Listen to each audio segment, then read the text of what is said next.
নমস্কার বন্ধুরা, আশা করি প্রত্যেকে ভালো আছেন। আমি অসীমা, আমার চ্যানেল নিবেদন চিংড়ি মাছের মালাইকারি, যেটা আমরা ভাত বা পোলাওয়ের সাথে ট্রাই করে থাকি। তো আসুন দেখি কি কি ইনগ্রিডিয়েন্টস আমি রেখেছি। এদিকে আছে সর্ষের তেল, এখানে আছে আদা রসুন পেস্ট, এদিকে আছে পেঁয়াজ বাটা, মৌরি, কাজু বাদাম, সর্ষে, এদিকে আছে গরম মশলা, দারচিনি, এলাচ, লবঙ্গ, কাশ্মীরি লঙ্কার গুঁড়ো, গরম মশলার গুঁড়ো, হলুদ, ঘি, দই, নুন, চিনি। এদিকে আছে চিংড়ি মাছ, আমি আগে থেকেই নুন হলুদ দিয়ে ভেজে রেখেছি। এদিকে আছে কোকোনাট মিল্ক, এদিকে আছে কাউ মিল্ক। বন্ধুরা, আমি প্রথমেই মৌরি, কাজু বাদাম, সর্ষে আর দই পেস্ট করে নেব। তো দেখছেন বন্ধুরা, আমার পেস্টটা একদম রেডি। এবার আমি প্যান বসাবো। প্যান গরম হয়ে গেছে, এবার সর্ষের তেল দেব।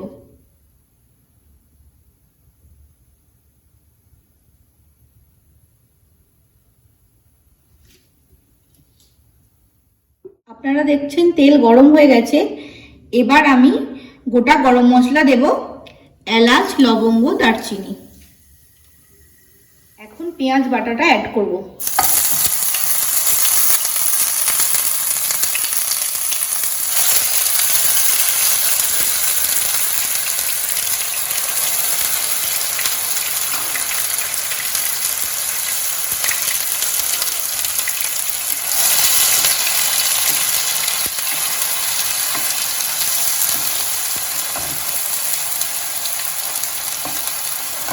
কিছুক্ষণ নাড়াচাড়া করব।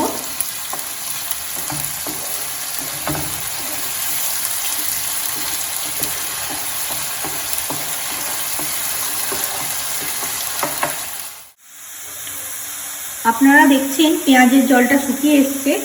এবার একটু চিনি দেওয়া যেতে পারে, যাতে করে কালারটা ঠিকঠাক আসে। আপনারা দেখছেন জলটা কমে এসছে। এবার আদা বাটা দিয়ে দেব, রসুন বাটা দিলাম। খুব ভালো মতো নাড়াচাড়া করতে হবে।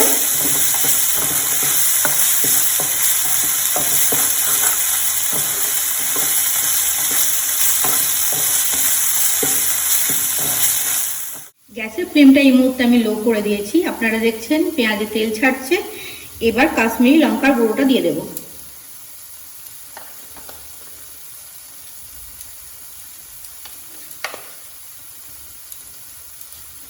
এবার হলুদ দিয়ে দেব।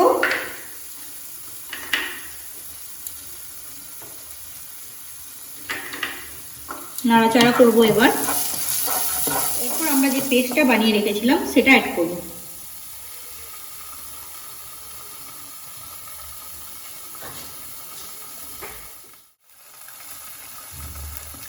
জলটাও অ্যাড করছি আমরা।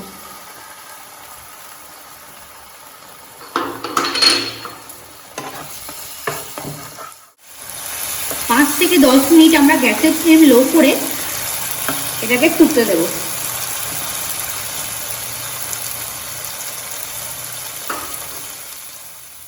তো দেখছেন বন্ধুরা, আমার মশলা রেডি হয়ে গেছে, কিরকম তেল ছাড়ছে। এবার আমি কোকোনাট মিল্ক অ্যাড করব।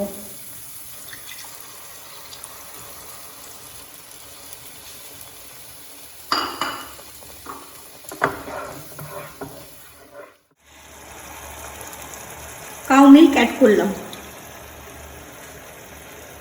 কোকোনাট মিল্ক আর কাউ মিল্ক অ্যাড করার পর গ্যাসের ফ্লেমটা বাড়িয়ে নেবেন। এবার নুন অ্যাড করব।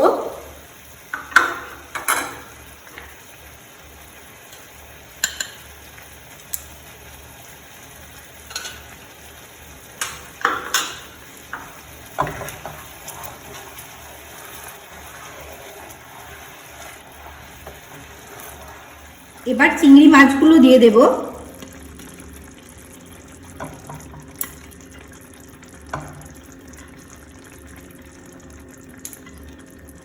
মনে রাখবেন, গ্রেভিটা খুব মোটাও হবে না, খুব পাতলাও হবে না।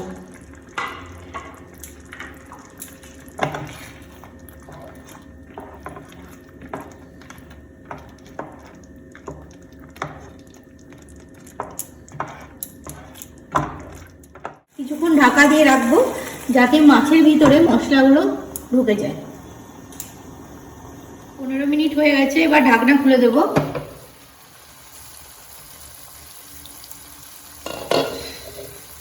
এবার আমি গরম মশলা অ্যাড করব।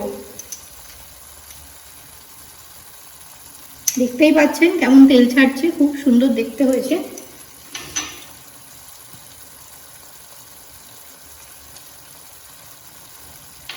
এবার ঘি অ্যাড করব।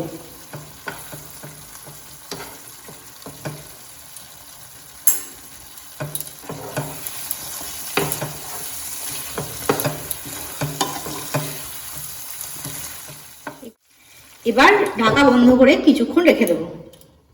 এবার ঢাকনাটা খুলবো। দেখতেই পাচ্ছেন বন্ধুরা, আমার চিংড়ি মাছের মালাইকারি রেডি হয়ে গেছে। এবার সুন্দর করে পরিবেশন করব। বন্ধুরা দেখছেন আমার চিংড়ি মাছের মালাইকারি একদম পুরোপুরিভাবে খাবার জন্য রেডি। তো বন্ধুরা আপনারা দেখলেন আমি চিংড়ি মাছের মালাইকারি কিভাবে বানালাম। তো আমার রেসিপি যদি আপনাদের ভালো লাগে বাড়িতে একবার অবশ্যই ট্রাই করবেন, আর লাইক করবেন, শেয়ার করবেন, সাবস্ক্রাইব করতে একদমই ভুলবেন না। যাই হোক, ভালো থাকুন, সুস্থ থাকুন, নমস্কার।